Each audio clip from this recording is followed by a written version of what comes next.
I had this moment where, again, I was mad with God, and I'm like, I don't understand why you would do this to us. Like, why would you make us worry? Why give us love if you're going to take it away? And then just settling with the fact that, wait, like, I'm not going to be here one day, which I've always known, right? But it was just hitting me differently. And then the last part of that was just me feeling like, what is the point? Like, me being like, there's no purpose to anything because we're all going to be gone. And I literally had a moment where I was like, I cannot never, ever be happy again. Like, now that I understand this, like, now that this has hit me, I will never have a happy day again. That's how it feels. So imagine then bringing that with a relationship. I'll be down for you forever. We gon' always be together. Down for any kind of weather. We going higher than the ceiling. You and me is all I need, yeah. Keep on rocking to the beat, yeah. Guys.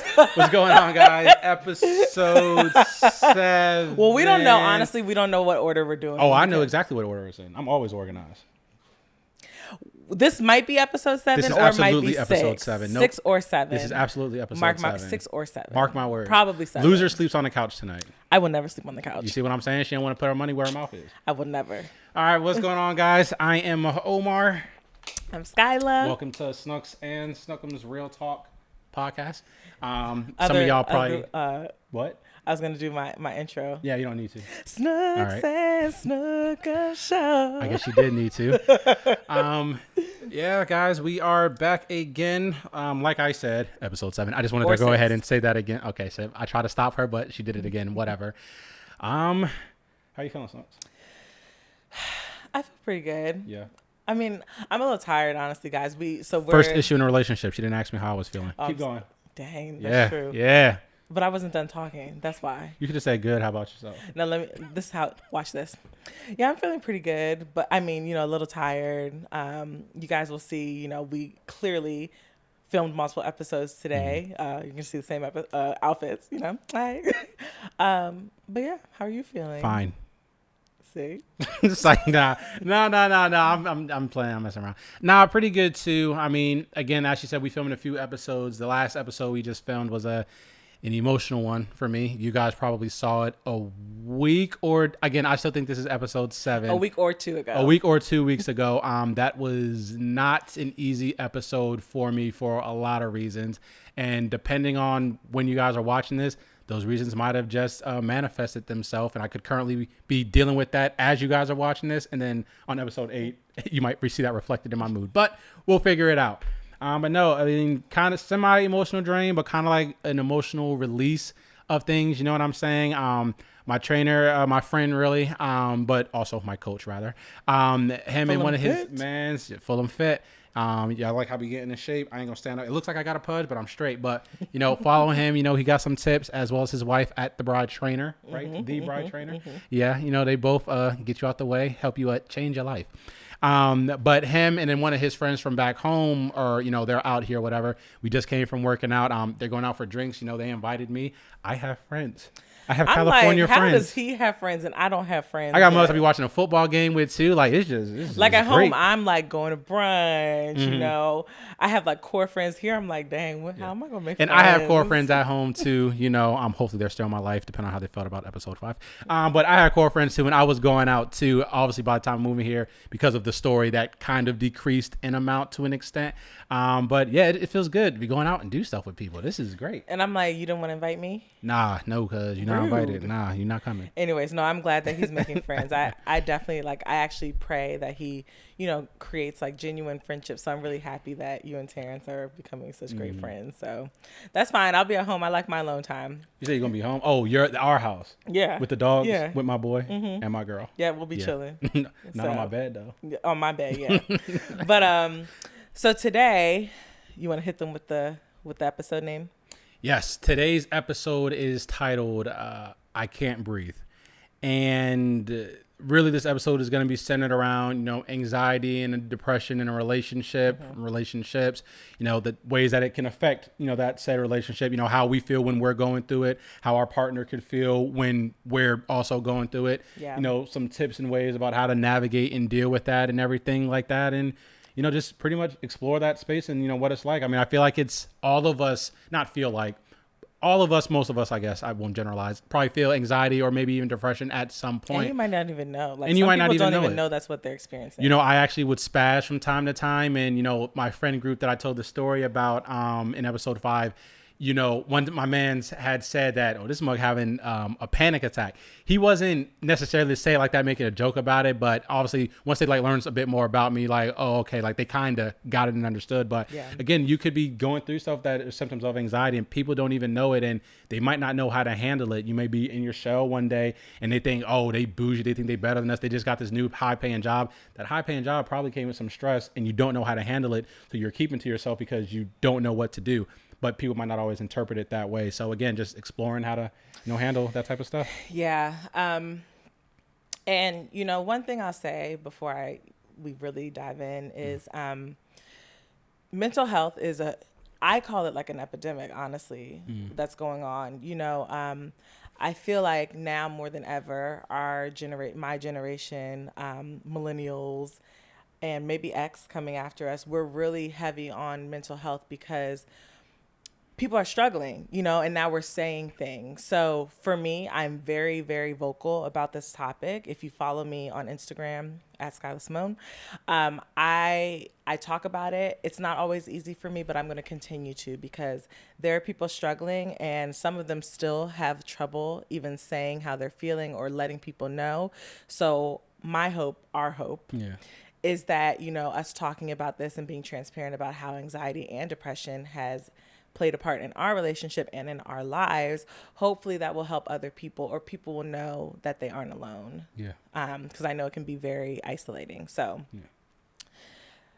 I'm going to just hop in. Yeah, go ahead. You got it. So we both have this depression. I don't think he really experiences, but anxiety is something constant for both of us. It shows up in very different ways. And that's the thing, right? Anxiety and depression, they show up differently depending on who you are and what you've been through and what, how things affect you.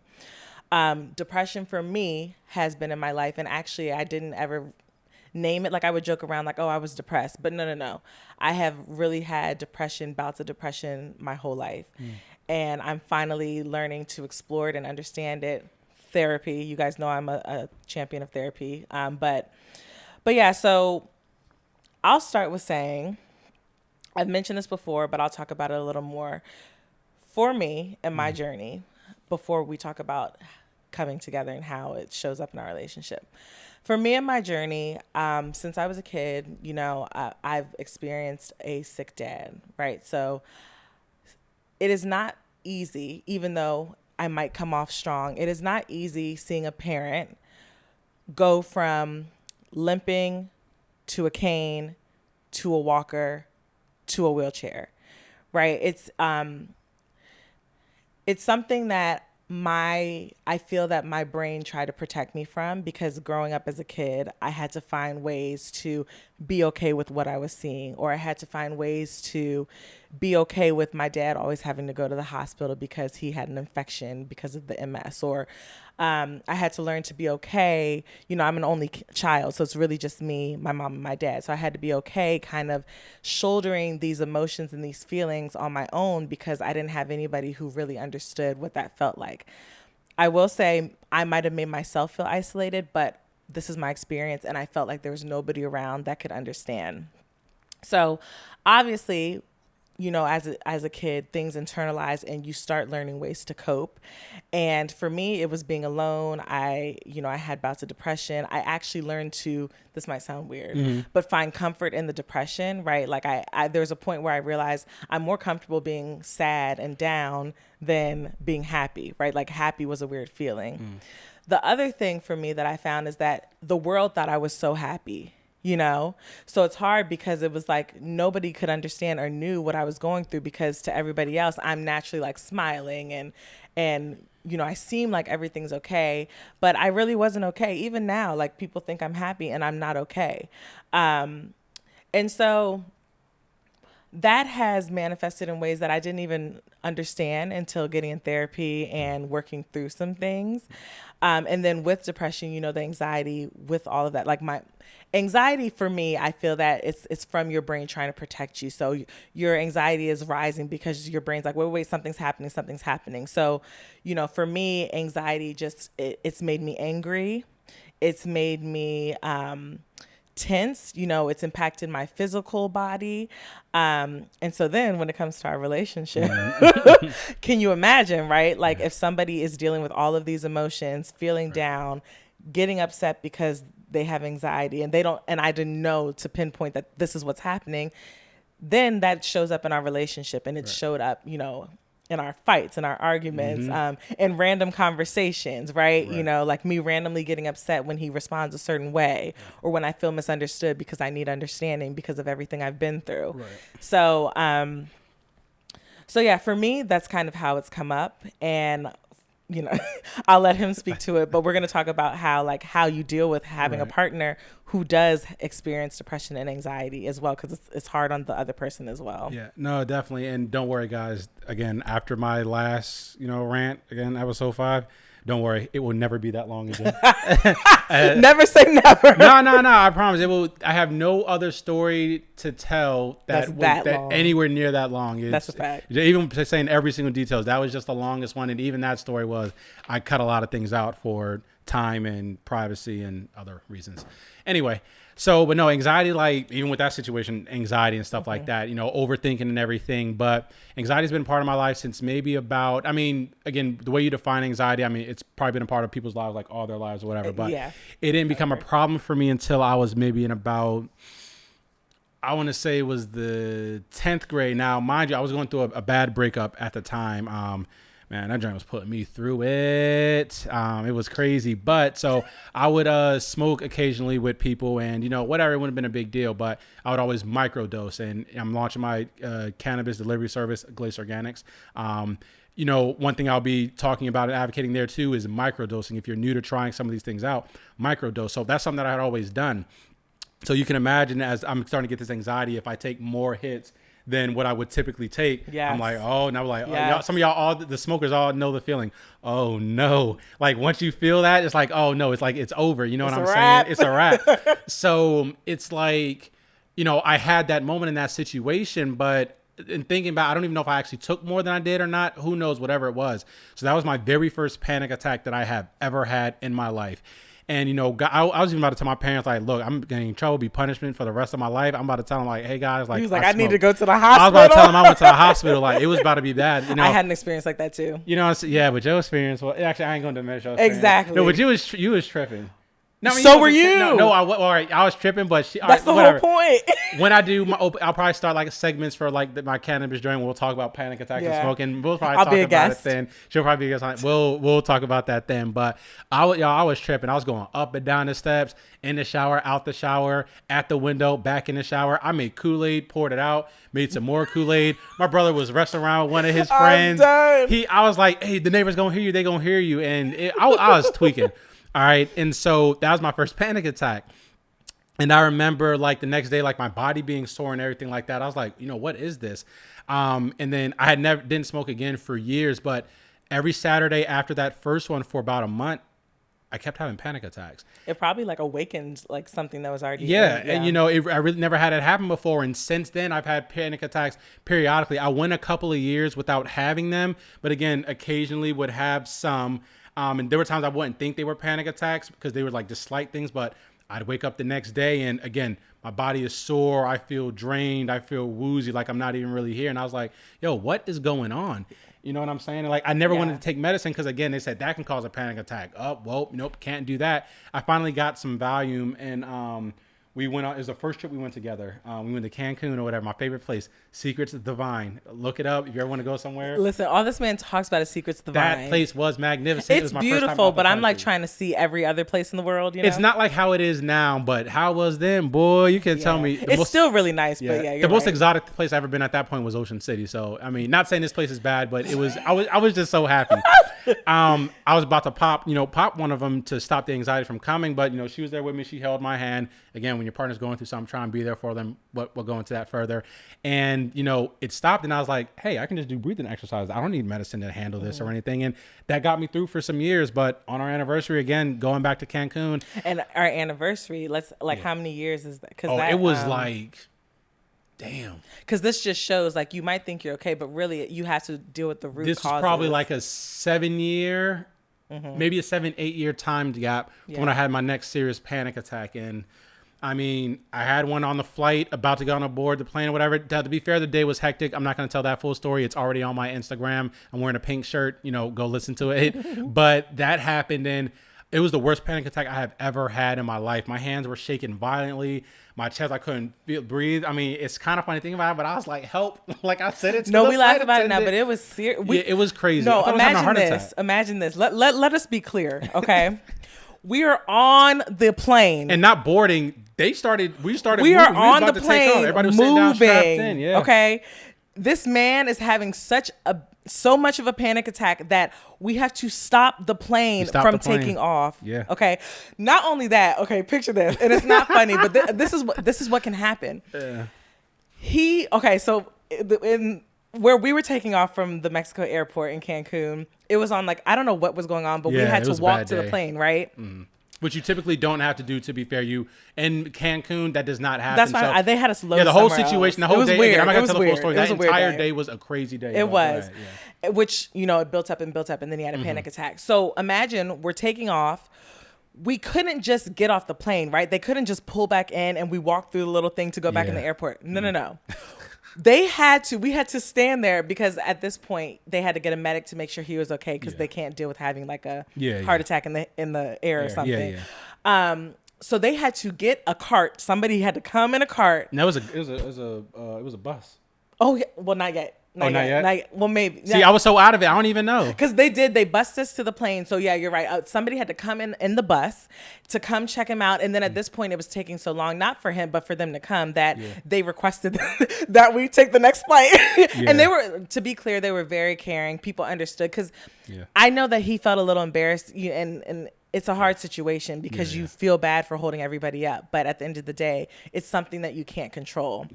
So anywho, that was a huge situation. And that just showed 7 years later that he still had things that were going on, you know, like he wasn't expecting to have a panic attack like this ever, you know? And it's just trying to navigate it and deal with it. It's just been, you know, it's been crazy because, again, a lot of things can be anxiety or panic attacks. Even me like spazzing and, I don't think I can say that anymore. What? I think you can't say spazzing anymore. Oh, you know what? I think you're right. I was spazzing and which I call, you know, just going off or whatever. Why would he bring it? You And shouldn't I say that thought about anymore. it, but hey, Real Talk Podcast. And I would do that. And, you know, actually it was my mom that told me like, that's like a form of having like a panic attack. And I was like, well, if that's the case, I must be panicking at least like once every other week because people be pissing me off. You know what I'm saying?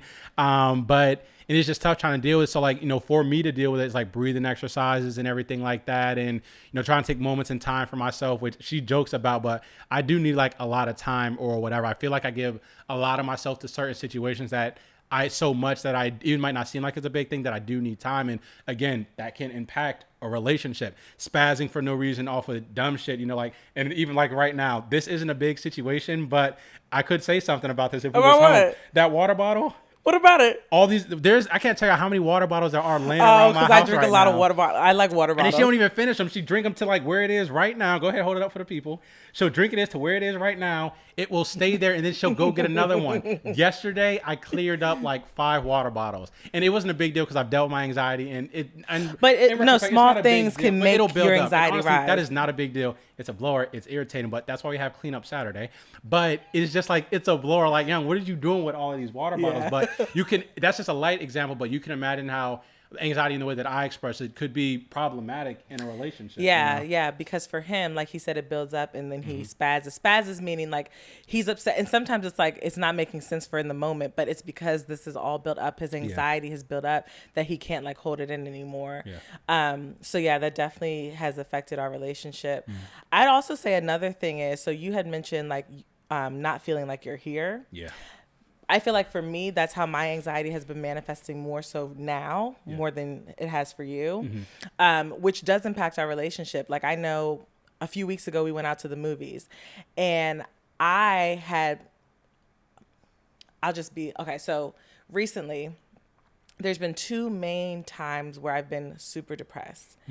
Last December, I had like a horrible episode. I don't know where it came from, but it was to the point where I was like, I had lost all hope, and I felt like Satan literally had removed all of my hope. I couldn't remember like my dreams. Like I couldn't remember that I had all this talent. You know, I couldn't remember that, oh no, like I can have this life that I want. Like I was in like a hole. And so much so that I was like, I understand how people like are so overwhelmed that they don't want to be here anymore, because I could only imagine feeling that way every day. Like that was so overwhelming. And then recently, last 2 weeks ago, I was telling Omar, because there's a few times where I've told him like, no, I need help. Like I could not figure it out and get out of it. And so a few weeks ago, I had this revelation. I always struggle with people passing away because I've been very aware of death since a young kid, especially seeing my dad sick. And so it's been something that's been hard for me to understand. And I had like this moment where I don't know where it came from, but I like interpreted or understood death differently. And for me, I was like mad with God. I'm like, hold on. Why do you put these people in my life that I love so much for me to worry every day about whether they're going to be here tomorrow or not? And I will say this was probably brought on by this lady, this woman, this wonderful woman at my job who was young in her 30s, and she passed away from a heart attack. And these things hit me hard. I'm an empath, so like I feel it all. And so I had this moment where, again, I was mad with God, and I'm like, I don't understand why you would do this to us. Like, why would you make us worry? Why give us love if you're going to take it away? And then just settling with the fact that, wait, like, I'm not going to be here one day, which I've always known, right? But it was just hitting me differently. And then the last part of that was just me feeling like, what is the point? Like, me being like, there's no purpose to anything because we're all going to be gone. And I literally had a moment where I was like, I cannot never, ever be happy again. Like now that I understand this, like now that this has hit me, I will never have a happy day again. Now that's how depression can make you feel. And I will say these have been like some of the worst feelings I've had, but I've gone in and out, like I said, with depression my whole life. But that's how it feels. So imagine them bringing that with a relationship. But my point was, we went out a few weeks ago. I'm sorry, guys. We went out a few weeks ago because with the depression and the anxiety that I have, mixing them, my brain has tried to protect me. So sometimes it makes me feel like I'm not here. And I know no other way to explain it other than it's like a film. It's like I'm here, but I'm not really here. Like I'm not really experiencing this moment. And so we went out to dinner, and like all I had was anxiety. All I could keep saying was like, I don't feel like I'm here. So that's impacting our relationship. Like we're not out having a good time. I'm out here depressed with anxiety, feeling like I'm not even here. Like I'm not in this restaurant, I'm not watching this movie that we went to see. So, it can go deep, anxiety and depression, whether you deal with one, both, it can really impact not just your life, but those around you. Yeah. No, definitely. I mean, I had another instance about what you said about impacting our time out. We had, other than my stopping a flight thing, I don't know if that was a big I don't know if it can get more impactful than that. Yeah. Not to diminish anything, that was pretty wild. But another wild. time that it had impacted us, this was years ago. You were trying out for The Voice. Oh, we went to New York. We went to New York. I was good. I don't know why I was bugging. I mean, I got a ticket that day, which I don't know why nobody else got a ticket, because everybody was parked on the side. Oh, I remember that. Yeah, but whatever. The car where you were waiting for I try me. to act hard and rip the joint out in front of the cop. Y'all know New York. That's why they say don't drive in New York. In retrospect, I don't know why I try to be hard and rip the ticket up. Like I ain't paying this because, I mean, it's still going to be my name. I got to pay it. We're not going to get these I fines paid now. it, whatever. I paid the $5, but whatever. But no, so my anxiety, what happened was we went out. We went to, I think Fridays or whatever, but my anxiety was so bad. Yeah, you remember? Mm-hmm. My anxiety was so bad. Yeah, even with us being out in the city, I felt like I was like in this like shell, like inside of a thing, and I just needed to hurry up and get back to the room and everything like that. And it didn't help because we stayed at a kind of a historic hotel. The doors was like not the submarine energy doors. wasn't. I don't know how to. Some hotels for us, I think, especially. Yeah. Your environment can impact your anxiety, right? Because for us at that time, we're in this older hotel, so it doesn't feel bright and vibrant. So it's another, like, it's also making you feel and like then the you're in a room was show. modern, but like the door, it wasn't like, it literally was like a submarine door. Like imagine you're trying to go into like one of the hallways, the doors of a submarine, like with the turn thing. It was a That cheaper on the hotel, door. too. Yeah, but it was like historic. It's been there for like years. It's been there since Yeah, it's I like the think- 99. yeah. So it was a cool experience, but it was to be a part of, like going back, when I go back now, no, probably No. not. But point is, it was a cool thing to experience or whatever. But my anxiety was so high, I just felt like I was entrapped in the thing. And I remember we went from eating, I hurried up and bustled us and hurried up and rushed us through the people or whatever. And I got undressed, got in the bed, I debated on taking a Valium and laid down, and like I was in the bed for the rest of the night. And that's another sample of like my anxiety getting to me. So it can be crippling in a relationship. Yes. You know what I mean? Yeah, and just to piggyback on that, and you can correct me if I'm I'm interpreting anything wrong or saying something that you don't feel is true. But I also think for him, his anxiety, he's very like, and this is also his personality, but I think part of it comes from anxiety. He's very ABC. Like we're gonna go, we both like to plan, right? Like we're gonna go here, and come home. But for me, I'm a fire sign. Like I need excitement and I need like random things to happen, you know. And for me, I need to be in the moment. Like I need to be able to sit here and be like, oh, now what do we want to do? And in our relationship, his anxiety has impacted that because I don't feel like I can always be free to just gallivant because he's like, wait, you know, his anxiety is like, oh, no, that doesn't make sense, you know? So that's another thing that impacts our relationship that he has to work on, we have to work on. So literally, anxiety, depression, they can impact what's going on in your life and you have no idea. You don't even realize it. Like, I don't think we would understand that the root of what's happening in a lot of our conversations or a lot of like what we're doing is literally directly connected to our anxiety and my depression, you know? So that awareness is like the first step. And some people literally just aren't aware. Yeah, no, definitely. I mean, it's, you know, being aware, you know, what you have going on or how you're feeling, you know, doing those personal check-ins with yourself. And we're moving into the tips now, which is fine. But, you know, like that's something you should do. Have like check in with yourself. Hey, self, what's good, self? How are you doing today? I'm straight. I'm all right. You know what I mean? Like see what's going on, or if you're not, how you can do that. What's bothering you? You know, what's you got going on that's not working for you, whether it is handling tasks, whether it's spending time with people, whether it's even checking up on people. You know what I'm saying? Doing all of those things can kind of start helping you at least get a gauge for where you are, know where your highs, your lows are at, and like how to like start navigating those things. I think that'd be like the first step. I mean, she might have. Okay, so you know we like our articles. Yeah. So this is very well mine. And so this is 10 ways to support a partner who's depressed. So this is important whether both of you have it or just one. And we are relating this to anxiety too because it applies to both. And by the way, this is Let the Record Show. Let the Record Show. She forgot. Go ahead. Sorry. Yeah, that's from now on we have articles. It's called Let the Record Show. But the first thing is to learn more about it, right? So whether you have it or your partner has it, learning more about depression, learning more about anxiety from true sources, like reliable sources, because knowledge is power when it comes to this. And I think we've done a great job of that. Like we're through therapy, or he's learned also dealing with me a lot about depression, and we've been together 10 years, right? So we've seen, now we're able to point things out, and we've seen the evolution.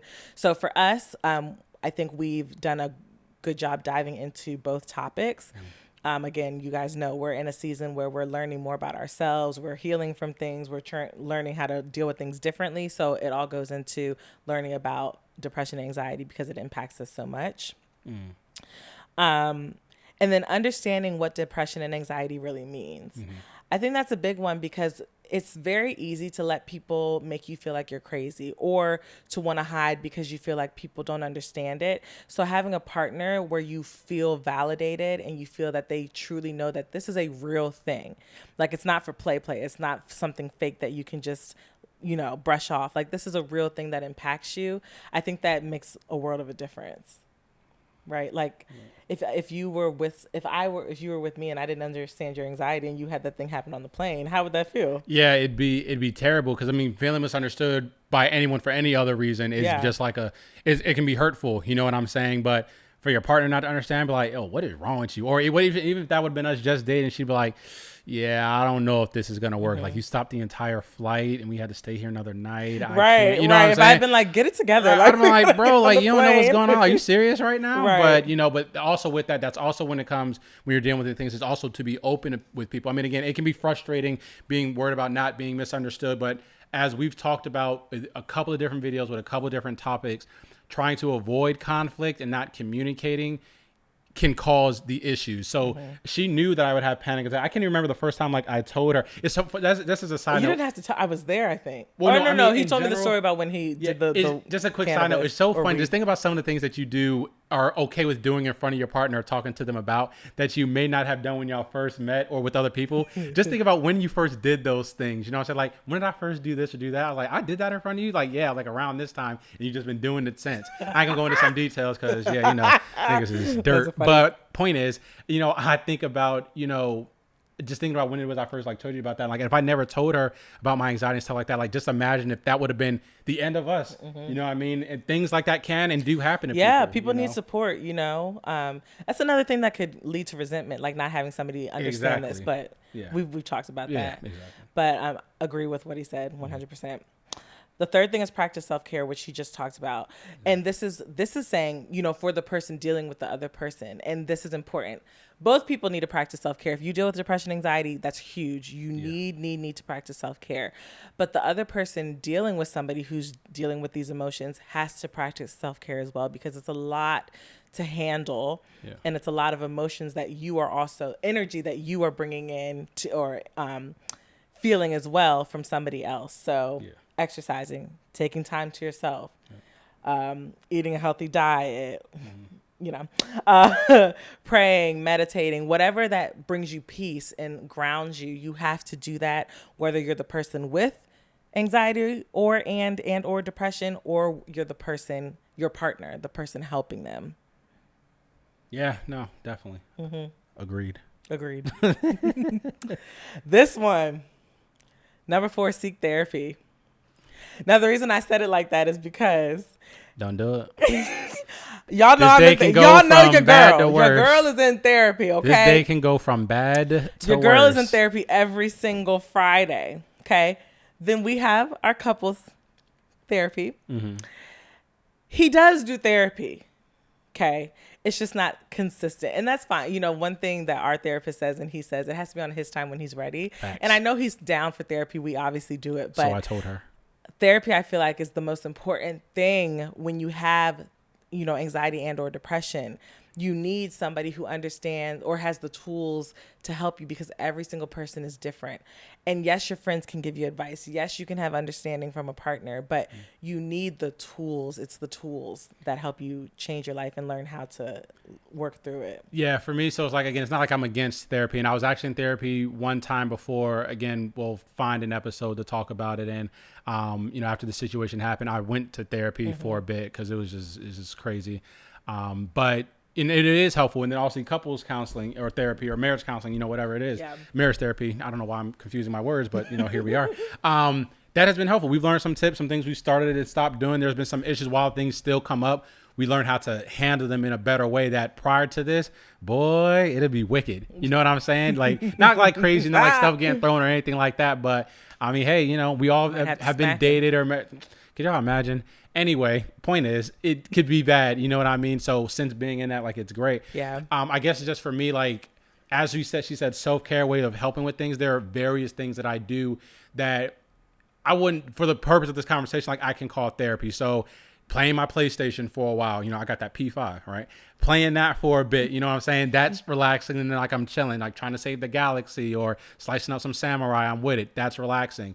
Surfing, that's something that relaxes, especially being out on that water. Connecting to nature. You know, yeah. Surfing is a way to do that. Right. I may not be standing up on the board, but that has nothing to do with anything. I'm still out there on the water, so it's lit. You know, working out, you know, we're talking like with Terrence and stuff like that. Like, things I'm able to express or His talk to coach. him about, which, you know, I said, yeah, you're right. Like my coach, my trainer, you know, my friend, you know, being able to talk with him, my other friends, even going home, when I do go home, and when I was living there and, you know, prior to the situation, you know, happening, hanging out frequently, that was another form of it, because I get to have a release, a relax, Yeah. and do what you want. So for me, it's just, there are various types of ways you can help yourself out. And so those could be seen as different forms of therapy. We even did like a sound therapy thing or a sound bath. Yeah. And that was actually that was an experience. And honestly, that experience kind of helped motivate me or empower me to do episode 5, because it really was a stressful thing for me. And even now I'm still thinking about the potential backlash, but I did what I had to do. But I probably wouldn't have done that episode until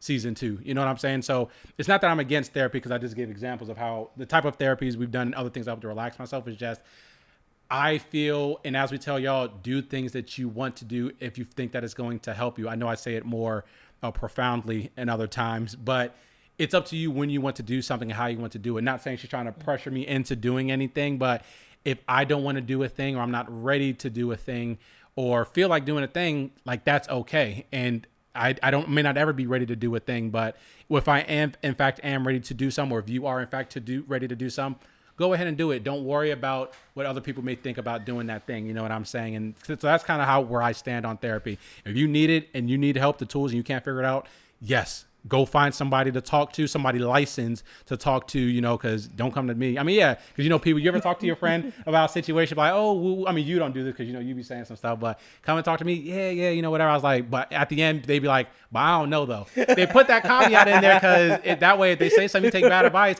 Hey, I don't know. It's up to you. You made that decision to do the thing. I put a gun in their head and make you do it. You know what I'm saying? But, you know, find somebody to talk to, or another way to let that thing out and get it figured out. You know what I'm saying? And, you know, check in with yourself, do that self-care, and, like, you know, to work on fixing yourself or adjusting yourself. Not everyone does not need to be fixed, but there are adjustments we all can make. Yeah. So. And the only thing I'll add to that, he's right. Like, people, and again, he does therapy, but it's just, in bigger intervals. But I will just say, to add on to that, just for anybody who might need to hear this, therapy, first of all, doesn't mean that something's wrong with you. Like, you can, I always say therapy is just good for everyday life, right? It's just finding out ways to, I can do this differently. Oh, I see, I'm doing that. Like, that's all it has to be. But the other part is, you know, yes, there's ways to release and find ways to connect with nature, but there's another part about how your brain works. And so learning your brain's behaviors and unpacking that and changing it sometimes requires a therapist, because they understand what those patterns are, and they have tools to train your brain to do it differently or to think differently. So that's the only thing I'll add to that you may not be able to do just by, like, going surfing. But he's right. Like, at your own time, at your own pace, that's what's most important. But I do want to just say that there is additional support and help you can get if you go to therapy, if you feel that you need it. Yeah. So I'm going to say these two together. So the next one is be there for your partner, which we talked about. And then the other one is don't take your partner's depression or anxiety personally. So like we said, we do a great job being there for each other, I think. And then taking it personally.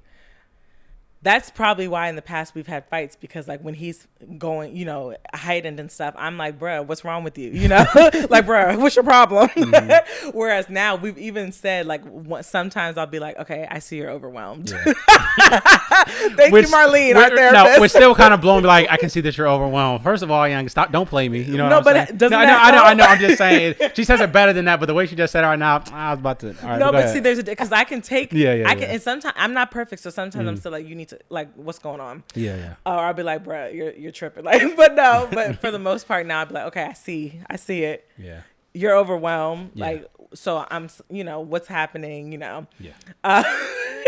So not taking it personally is a real thing, because, you know, when somebody's tripping or upset, or, you know, depression is making them have an attitude towards you, you want to be like, why are you treating me this way? You know, but it's not always personal. Yeah.